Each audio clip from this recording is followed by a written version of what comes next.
Hello बच्चों, आज हम पार्ट 4 कंप्यूटर की मेमोरी के बारे में जानेंगे। बेटा, मेमोरी क्या होती है? कोई भी चीज़ हमको बाजार से मम्मी काम करने को बोलती है कि ये सामान लेकर आना, तो हम याद रख कर लेकर आते हैं ना। कभी कभी हम कुछ भूल भी जाते हैं। तो क्या आपके साथ भी ऐसा होता है कि आप घर से कोई सामान बोला और लेकर नहीं आए? तो हाँ, घर आकर याद आता है कि हम कुछ सामान लाना भूल गए। फिर आप सामान और चीज़ों को याद रखने के लिए क्या करते हैं? अपन एक लिस्ट बनाकर लेकर जाते हैं। कंप्यूटर की मेमोरी हमारी मेमोरी की तरह सीमित होती है। जिस तरह हमें कॉपी किताबों की ज़रूरत होती है, उसी तरह कंप्यूटर को भी ज़्यादा जानकारी रखने के लिए अतिरिक्त उपकरणों की आवश्यकता पड़ती है। आइए उनके बारे में विस्तार से जानते हैं। कंप्यूटर की मेमोरी क्या होती है? प्राइमरी मेमोरी तो होती है रैम और रोम, और सेकेंडरी मेमोरी होती है हार्ड डिस्क, सीडी या डीवीडी या पेन ड्राइव या मेमोरी कार्ड। इनमें से कुछ भी हो सकता है।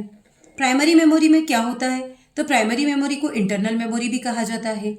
यह निर्देश व डाटा को स्टोर करता है जिस पर कंप्यूटर वर्तमान में कार्य कर रहा होता है, अतः इसकी क्षमता सीमित होती है। इसके दो प्रकार होते हैं, रैम और रोम। प्राइमरी मेमोरी रैम जो होता है वो होता है रैंडम एक्सेस मेमोरी, और रोम जो होता है वो होता है रीड ओनली मेमोरी।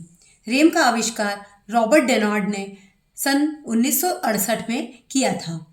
रैम क्या है? Random access memory. रैम एक प्राइमरी मेमोरी का भाग है जिसमें कंप्यूटर का डाटा अस्थायी रूप से रैम में स्टोर होता है। इसे रीड राइट मेमोरी के नाम से भी जाना जाता है क्योंकि इसे कंप्यूटर के प्रोसेसर द्वारा पढ़ा और लिखा जा सकता है। तो रैम एक अस्थिर मेमोरी है, जिसका अर्थ यह है कि ये तब तक मौजूद रहेगी जब तक कंप्यूटर ऑन रहता है। कंप्यूटर के बंद होते ही यह मेमोरी मिट जाती है। और रोम क्या होती है? Read only memory. तो रीड ओनली मेमोरी को कंप्यूटर एक महत्वपूर्ण जानकारी स्टोर करने के लिए उपयोग करता है, जिसे कंप्यूटर सिस्टम संचालित होता है। कंप्यूटर के बंद होने पर भी यह डाटा को स्टोर करके रखता है। रोम में स्टोर डाटा केवल पढ़ा और एक्सेस किया जा सकता है, इसमें कोई बदलाव नहीं किया जा सकता है। सेकेंडरी मेमोरी क्या क्या होती है? सेकेंडरी मेमोरी को एक्सटर्नल मेमोरी भी कहा जाता है। कंप्यूटर की मेमोरी क्षमता सीमित होती है, इसलिए अन्य उपकरणों की आवश्यकता पड़ती है जो बड़े डाटा को संभालने में मदद कर सके। सेकेंडरी मेमोरी के निम्न प्रकार होते हैं, जैसे कि हार्ड डिस्क। ये जो चित्र दिखा रखा है ये हार्ड डिस्क का है, ये सीडी और ये डीवीडी है, और ये पेन ड्राइव और ये मेमोरी कार्ड है। थिंक, पेयर एंड शेयर, साथ साथ सीखें। निम्न उपकरणों के नाम लिखें व जिस प्रकार की मेमोरी का वो हिस्सा है उस पर गोला बनाएं। हमने यह चित्र देखकर उनके नाम लिख लिए, जैसे कि ये चित्र है रैम का और इसे हम प्राइमरी मेमोरी कहते हैं। ये है एक पेन ड्राइव, ये सेकेंडरी मेमोरी होती है, और ये है एक डीवीडी, ये भी सेकेंडरी मेमोरी होती है। रिक्त स्थान भरें। कंप्यूटर की मेमोरी मुख्यतः डैश प्रकार की होती है। तो देखिए, कंप्यूटर की मेमोरी मुख्यतः दो प्रकार की होती है, एक प्राइमरी मेमोरी और एक सेकेंडरी मेमोरी।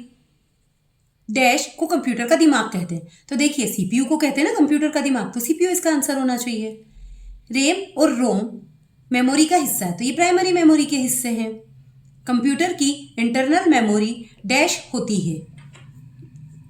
तो जो कंप्यूटर की इंटरनल मेमोरी होती है वो सीमित होती है। सीडी और डीवीडी सेकेंडरी मेमोरी का हिस्सा है।